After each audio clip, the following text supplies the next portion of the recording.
오늘도 아쉽지만 애프터 브리핑 없이 저희 두 프로와 함께 전략으로 넘어가 볼게요. 오후장에 또 한 번 변동성이 좀 발생하고 있는 구간입니다. 지수가 낙폭을 키웠던 9시 구간, 11시 구간 바닥을 잘 다졌거든요. 2474선까지 올라오면서 양전을 했다가 다시 하락 반전 나오고 있습니다.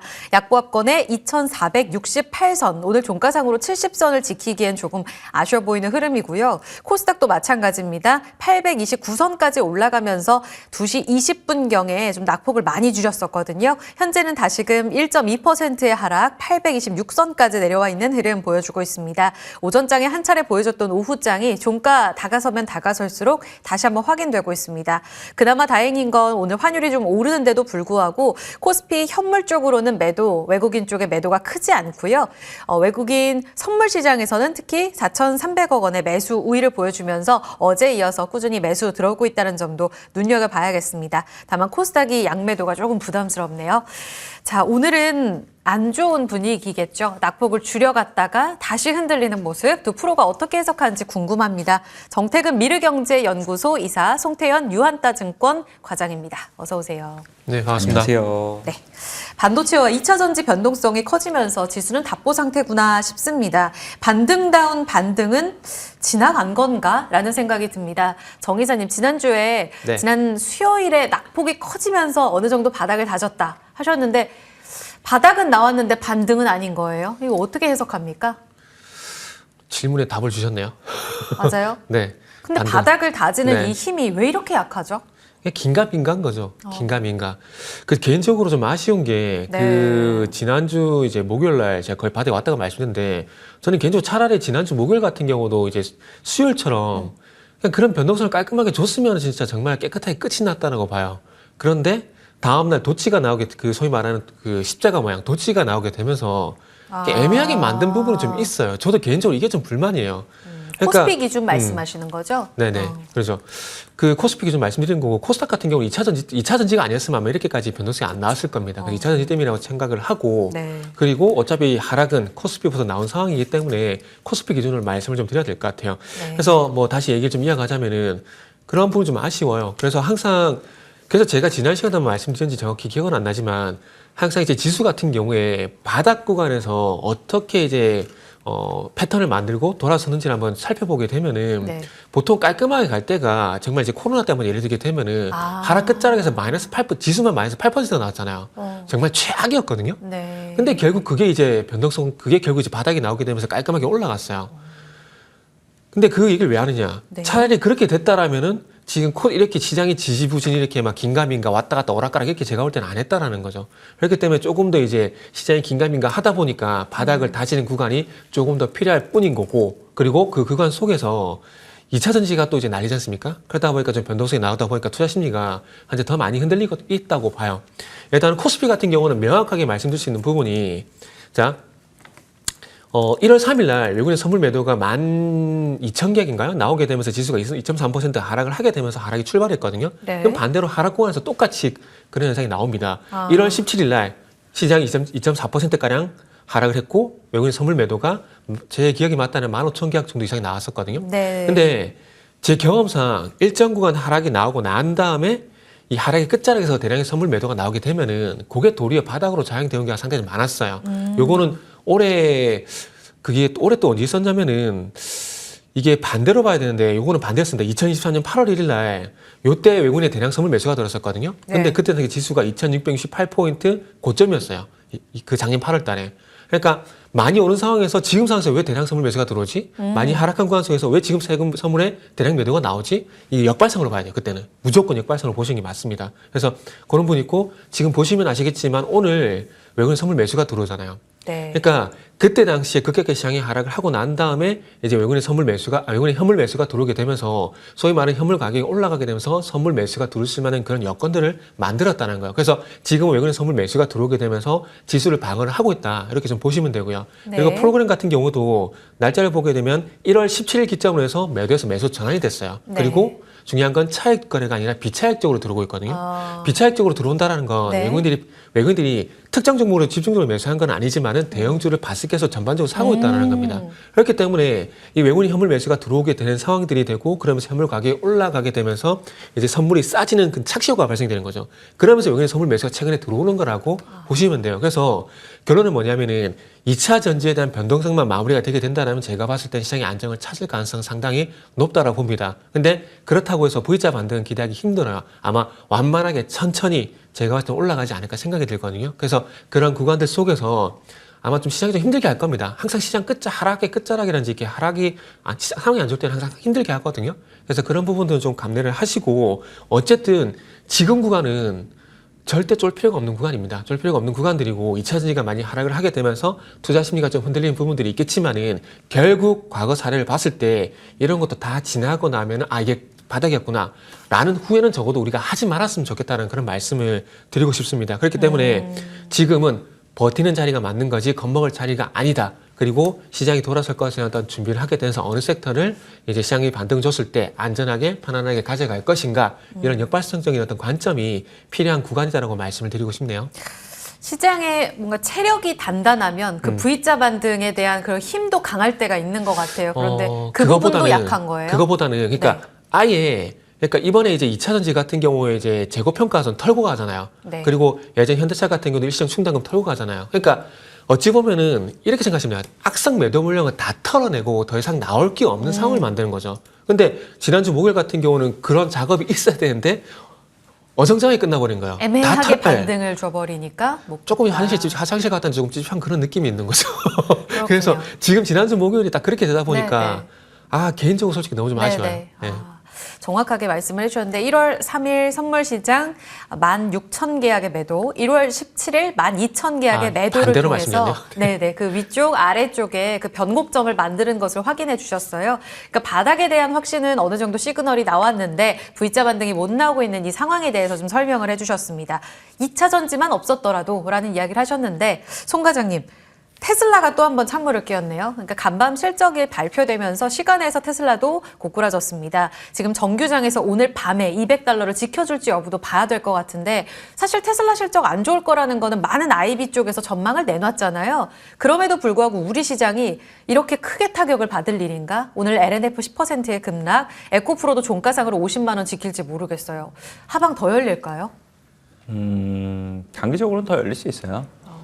근데 그러니까 투심 때문에 지금 안 좋다라고 보시는 거예요? 투자 심리도 투자 심리인데 네. 그보다는 자금의 성격에 대한 부분이 중요할 것 같아요. 네. 사실 2차 전지를 갖고 계시는 분들이라면 대부분 빠른 매매, 빠른 수익화, 그리고 매매로서에 대한 접근 뭐 이런 것들이 활발하게 많이 하시는 분들이 많을 거거든요. 그런 분들께서 사실상 이렇게 2차 전지가 계속적으로 하락을 하게 되고 거기에 따라서 담보에 대한 부분이라든지 이런 부분도 많이 발생을 하는 경우가 많았었고요. 그리고 또 한 가지를 보게 되면 그만큼 자금의 성격에 빠른 성격을 갖고 있는데 계속적으로 안 되는 섹터에서 오랜 자금을 묶어둘 필요가 없다라고 느끼는 거죠. 그 반대 포지션을 보게 되면 반도체 쪽에서도 사실상 예전에 에코프로라든지 아니면은 이러한 기이하게 많이 올라갔던 현상들이 사실 지금 반도체에서 많이 일어나고 있거든요. 그런 부분을 생각을 해봤을 때는 수급적인 이동에 대한 부분도 상당히 많이 진행이 되고 있다는 것이 사실 섹터적인 측면에서 봤을 때는 충분히 지금 2차 전지에서 나와서 그 외에 갈 수 있는 쪽으로 움직이는 부분도 있구나라는 부분을 계속적으로 염두를 해두셔야 되고요. 네. 또 한 가지는 시장 전반적으로 봤을 때는 저는 이렇게 생각을 해요. 사실 테슬라 실적 안 좋을 거 다 알고 있었죠. 그럼에도 불구하고 시장 자체가 미국이 지금 사상 최고가를 갱신을 했단 말이에요. 네. 근데 여기서부터 만약 나머지에 있게 되는 매그니피센트 7의 이런 실적 발표 이후에 주가의 반응률이 안 좋게 됐을 때는 미국 지수가 조정을 받게 될 거잖아요. 네. 그 결과가 나왔을 때 국내 지수가 여기서 피해갈 수 있겠냐 이러한 불안감은 또한 많을 수밖에 없다는 거죠. 그래서 그런 부분 때문에 적극적인 매수가 사실상 지금 나오기가 매우 어려운 구간이다라고 저는 생각을 하고 있고요. 사실상 우리나라 지수가 미국 증시가 올라갈 때도 중국 증시가 발목을 잡으면서 못 올라갔었잖아요. 근데 반대로 이번에는 중국 가는데. 잘 가는데도 이러한 미국의 불안 요소가 있기 때문에 우리나라 증시는 지금 매우 어려운 환경 속에 있는 것이 아닌가라고 생각을 하고 있습니다. 그래서 이런 부분이 결국은 좋아지기 위해서는 어느 정도의 불확실성이 제거가 돼야 되는 부분은 계속적으로 필요하다라고 생각을 하고 있고요. 저 역시도 선물 쪽에서 이러한 트리거가 나오게 될 걸로 예상을 하고 있는데 네. 결국은 선물이 왜 이렇게 매도가 크게 나오고 매수가 크게 나오고가 중요하냐면 네. 그것이 사실상 어느 정도 투자 심리가 많이 위축이 됐을 때 방향성을 꺾는 역할을 하기 때문에 그렇다라고 저는 생각을 하고 있어요. 그래서 만약 바닥에서부터에 대한 지금 매수 물량이 1조 원이 넘어가는 외국인 매수 물량이 들어왔다. 그러면 그때는 무조건 거기서부터는 반등 찍었구나라고 생각을 하신 게 맞고요. 아직까지는 오늘 4천억 정도가 매수가 들어오기는 했지만 그렇게 강력한 매수는 아니에요. 누적적으로 봤을 때는 3조 이상의 매도 물량이 쌓여있기 때문에 그런 부분이 적극적으로 해소되지 않고 지수를 올린다?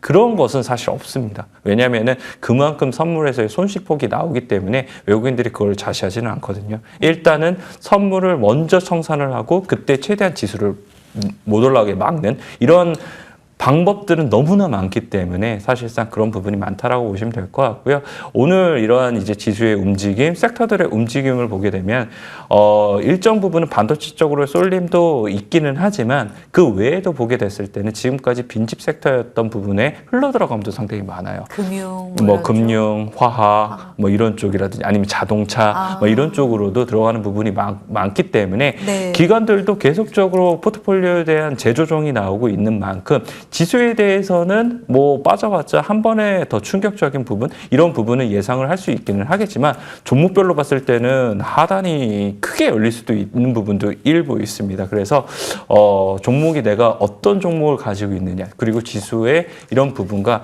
궤를 같이 할 수 있을 만한 종목이 있느냐 이런 부분에 따라서 상당히 포트폴리오에 대한 조정은 많이 달라질 수 있다라고 말씀드릴 수 있을 것 같습니다. 2차전지의 성격. 그러면 그 성격을 받아서 최근에 2차전지의 그 답답한 흐름에 새로운 대안이 됐던 쪽을 여쭤보고 싶은데 정 이사님, 엔캠이요. 2차전지가 굉장히 불안한 가운데 계속 흘러내렸잖아요. 네네. 그럼 이 자금 성격을 갖고 있는 분들 안에서는 이 손실을 만회할 만한 그런 빠른 흐름이 또 중요했을 것 같거든요. 그 때문에 엔캠이 이렇게 빠르게 올라간 것인가? 라는 생각도 들어요.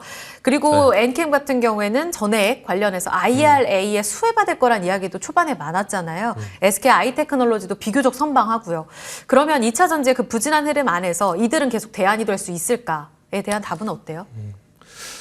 이제는 좀 엔캠은 좀 늦었다라고 봐요. 그리고 저는 원초적으로 네. 엔캠 같은 경우는 수급의 어떤 쏠림 현상이라고 판단을 합니다. 왜냐하면 그 이전에 보게 된다는 말씀하셨듯이 미국의 IRA 세부상, 세부 지침 나왔잖아요. 나오게 되면서 방금 말씀하셨듯이 SK 아이테크놀로지 그리고 WCP도 있거든요. 여러 가지 종목들이 있어요. 근데 왜 솔브레인도 강했고. 네, 그렇죠. 근데 왜 얘만 갈까요? 우리가 그것도 한번 고민을 좀 해봐야 되거든요.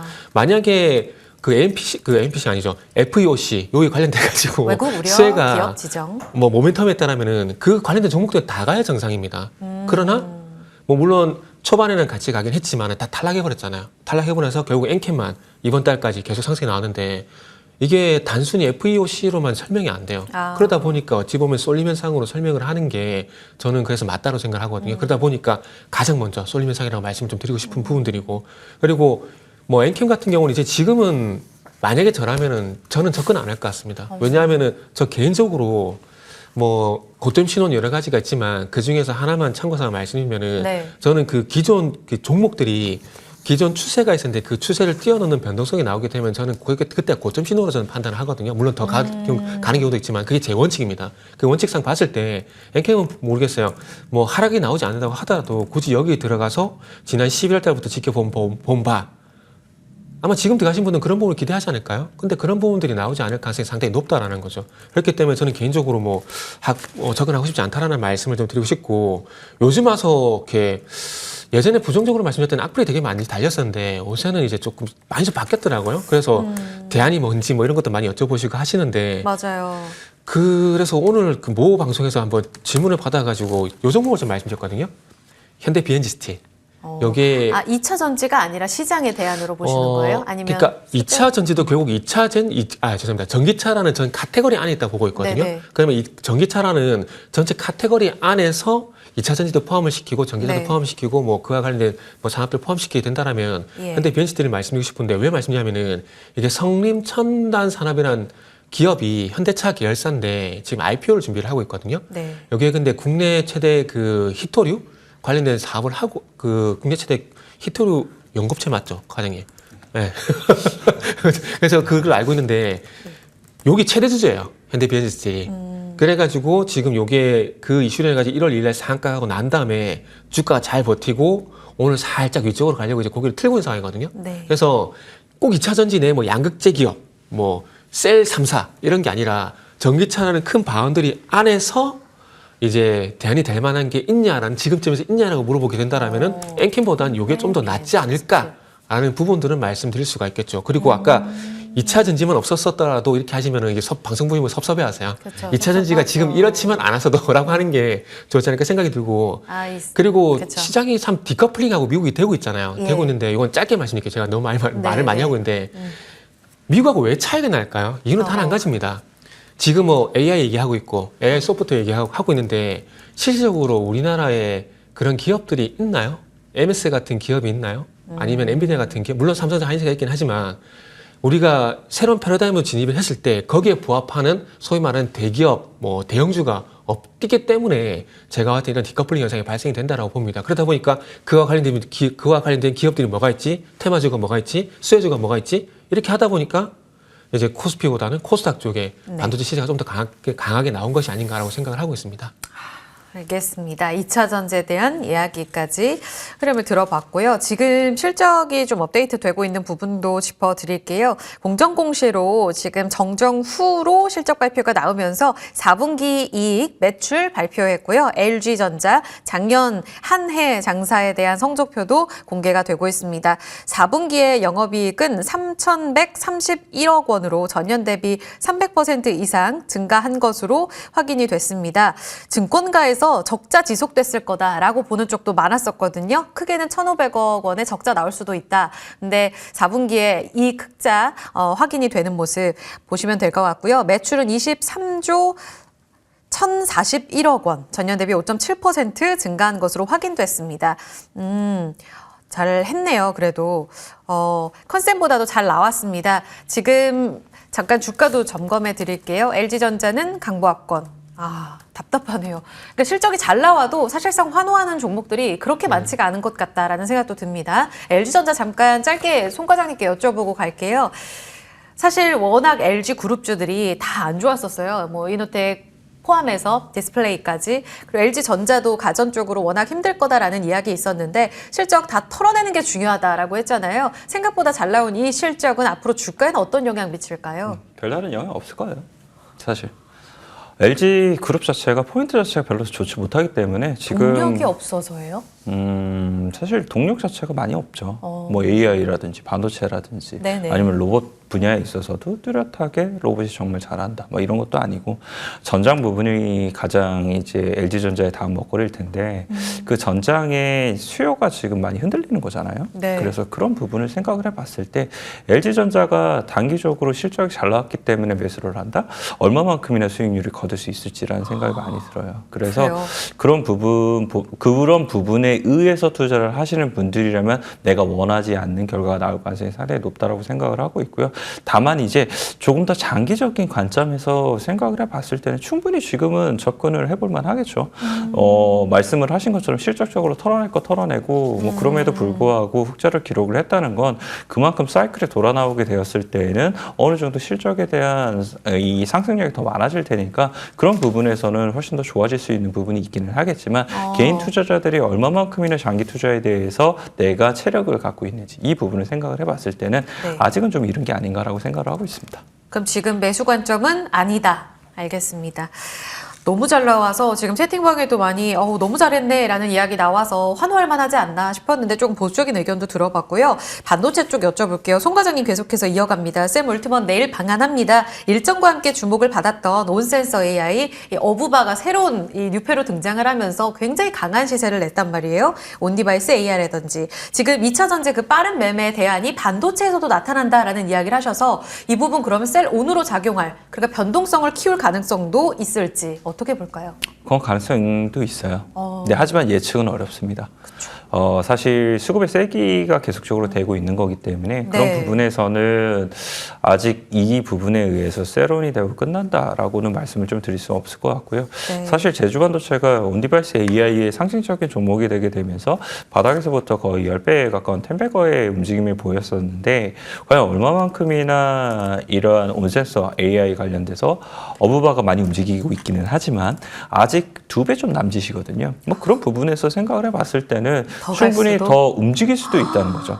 이게 사실 어떤 쪽으로 기울어질지는 아무도 예. 모르는 거고 네. 뉴스 플로어에 따라서 그냥 별다른 거 없이 간다라고 하게 되면 세론의 느낌이 강하게 되겠지만 또 그게 아니라 우리나라에 있는 어떤 기업과 뭘 하기로 했다 뭐 이런 뉴스 플로어가 나오게 되면 거기에 따라서 수급은 더욱더 강해질 수가 있는 거거든요. 그거 아직 덜 반영된 거예요? 기대감으로 오르는 기대감 물론 일부 반영이 됐지만 네. 요즘 시장에서는 사실상 가는 종목이 더 가는 시장이지 이거를 턴돼서 돌리는 게 매우 어려운 시장이거든요. 그래서 그런 부분은 섣부르게 판단을 하기보다는 시장에 맞춰서 대응을 하는 것이 맞지 내가 어떠한 선입견을 가지고 네. 있다는 것이 결국은 수익률에는 하나도 도움이 될 네. 일은 없다라고 생각을 하고 있습니다. 송 과장님 그럼 짧게 시간이 많이 지났는데 하이닉스랑 협업해서 이제 최태원 회장 만난다는 이야기 있잖아요. 하이닉스는 실적을 또 오늘 소화했습니다. 그리고 하이닉스와의 뭔가 깜짝 서프라이즈 협력 이야기가 나오더라도 하이닉스는 못 가고 이렇게 테마성으로 좀 집중된 수급주들만 간다고 봐야 되는 건가요? 아니면 하이닉스의 움직임도 바꿔놓을 수 있다고 보세요?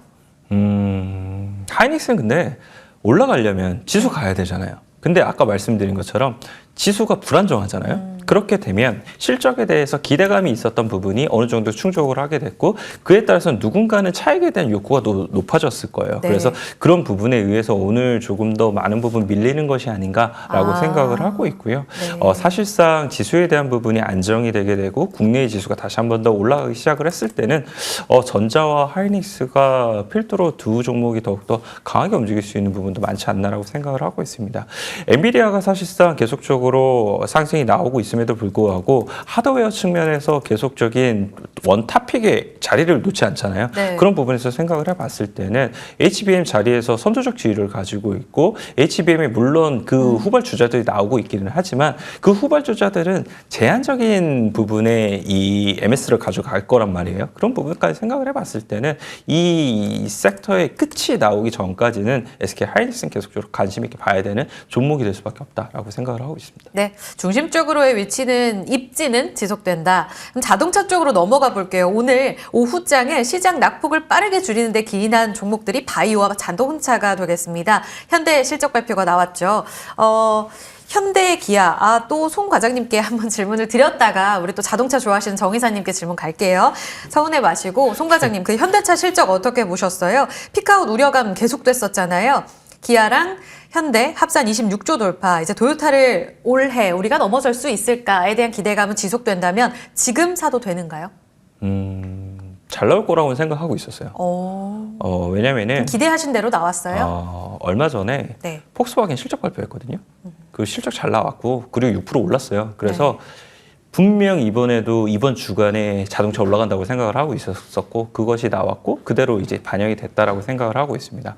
하지만 그럼에도 불구하고 과연 주가적인 측면에서 더 갈까? 이거는 잘 모르겠어요. 왜냐하면은 계속적인 수요에 대한 부분이 흔들리고 있는 부분이 있고 그리고 전기차 쪽에서에 대한 사실상 가장 선두적인 업체인 테슬라가 오늘 이 전망에 대해서 불투명하다고 얘기를 했잖아요. 네. 그런 부분이 이제 현대차라든지 기아차 같은 경우에 사실상 성장의 동력으로 삼는 게 그 다음 전기차에 대한 부분이었었는데 그 시장이 애매해지는 부분이 생겼다라고 생각을 해볼 수 있는 것 같고 또 한측에서 보게 되었을 때에는 이번 분기 드디어 피크아웃에 대한 부분을 피했다라고 얘기를 하지만 그 다음 분기에는 또 그 얘기가 또 나오게 될 거거든요. 그쵸. 그래서 이 부분에 있어서 언제까지나 이런 부분이 계속 이어질지에 대한 부분도 생각이 다소 다를 수밖에 없다는 거죠. 투자자들로. 그렇게 되면 주가가 상승이 나오게 된다 하더라도 이거를 밴드를 돌파를 하고 계속적으로 강하게 움직이기보다는 그 밴드 권역에서 움직일 가능성이 상당히 더욱더 높다라고 생각을 하고 있어서 저는 자동차 관련된 섹터는 밴드 트레이딩을 하시는 것이 보다 더 합리적으로 보인다라고 생각을 하고 있습니다. 밴드 트레이딩. 기아도 같은 의견으로 보세요, 정 이사님. 사실 정 이사님께서 기아, 현대차, 자동차 쪽은 작년부터 쭉 좋게 보셨단 말이에요.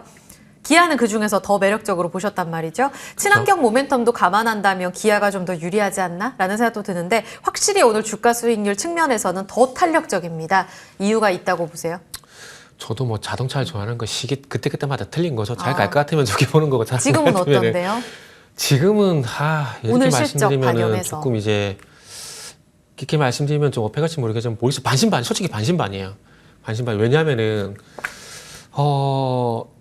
그냥 뜬금없는 얘기지만 이런 생각을 오늘 했거든요. 기아와 현대차가 만약에 미국 증시에 있었으면 주가가 이랬을까? 라는 생각이 엉뚱한 생각이 좀 들더라고요.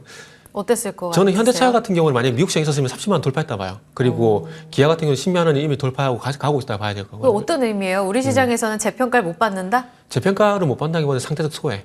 어. 그러니까 알 수 없는 그 두려움 있잖아요. 그러니까 2022년도 하반기부터 진짜 인디안 기후제 지듯이 계속 경기 도 나온다, 피크아웃 얘기 계속 나왔잖아요. 네. 제가 볼 때는 자동차 발목은 좀 그거라고 봐요. 그런 부분을 벗어나야 되고 그런 부분이 첫 번째 문제라고 보고 있고요. 두 번째 문제는 뭐냐면은 자동차 외에도 더 좋은 게 너무 많아요. 그러니까 작년 상반기 같은 경우도 아시겠지만 챗GPT 뭐 2차전 이런 것들 갔었잖아요. 그러면서 네. 8월달 정점 찍고 시장이 꺾이게 되니까 가치도 지지부진하다가 또 올해 상반기에 넘어오게 되는데 다시 또 뭐 아시겠지만은 또 이 금리 인하 수혜주 돼가지고 풍력 이런 것도 나오다가 자동차 얘기가 나왔었지만 바이오가 또 부각되면서 또 뒤로 빠졌어요. 그러니까 결국 이게 문제라는 거죠. 근데 그 이유가 있는 거 아니에요? 그만큼 손이 안 가는? 이유가 그건 거죠. 이거보다 그러니까 A보다 B가 더 좋아 보이면은 A를 선택할 이유 없잖아요. 상대평가로? 그렇죠. 네. 그러니까 제가 그래서 상대 소외를 말씀드리는 거예요. 제가 볼 때는 기아하고 현대차 같은 건 그거 외에는 모르겠어요. 다른 제가 모르는 부분인지 모르겠지만은 그거 말고 설명될 부분이 영역이 있을까요? 지금 실적 잘 나와. 뭐 본질적 가치 가치 계산할 때 뭐 PBR, PER, PSR 이런 걸 계산하지만은 그런 것들이 원초적으로 어쨌든 실적을 밑바탕에서 그 계산이 나온 거잖아요. 그럼 저는 본질적 가치는 분명히 실적을 기반해서 봐야 된다고 보거든요. 네. 실적 잘 나오잖아요. 거기다가 이번에 주당 배당금 DPS가 5,600원이거든요. 지금 92,700원 계산하게 되면 네, 아마 네. 5.9% 시가 배당이 나올 거예요. 그러면 외국인들 입장에서 상당히 고배당인 거거든요. 거기다가 자사주 매입 또 5,000원까지 결정을 했죠. 실적 잘 나오지 본질적 가치 괜찮다는 얘기잖아요. 그리고 주주 환원체. 미국 시장에서는 안 갈 이유가 있을까요? 저는 그런 생각이 드는 거죠. 근데 이런 네. 것들이 부각받지 못하고 있다는 게 가장 큰 아킬레스건이라는 거죠. 애정 있으신 거 맞네요. 네? 그러면은 현대 기아 네. 지금 자리에서 팔고 부품주들도 뒤따라가잖아요. 이 흐름도 지금이 한계다. 어느 정도 파는 게 맞습니까? 완성차가 못 가면은 뭐 그쵸. 특별한 이유가 있는 게 아니라 완성차가 못 가면은 못 간다고 봐야 되지 않을까요? 그리고 지금 이제 순환매 측면에서 좀 봐야 되는 부분도 있는데 네. 다른 부품주는 다 부진한데 지금 자동차 타이어만 가요.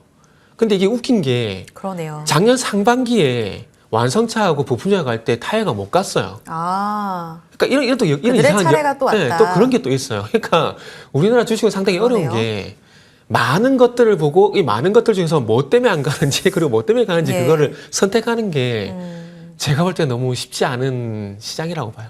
지금 자동차가 네. 되게 잘 가요. 고점 높여가고 있거든요. 이 흐름에 다소 찬물일지는 몰라도 우리 시장의 성격과 함께 그 자금 성격을 같이 이해해 보시면서 조금 보수적으로 봐야 된다는 의견까지 여러분 참고해 보시면 좋을 것 같아요. 자동차, 조선, 기계 지금 시간 지날수록 더 고점 높이네요. 움직임 체크해 보시기 바랍니다. 두 프로와 함께했습니다. 정태근 이사, 송태현 과장이었습니다. 고맙습니다. 네, 감사합니다.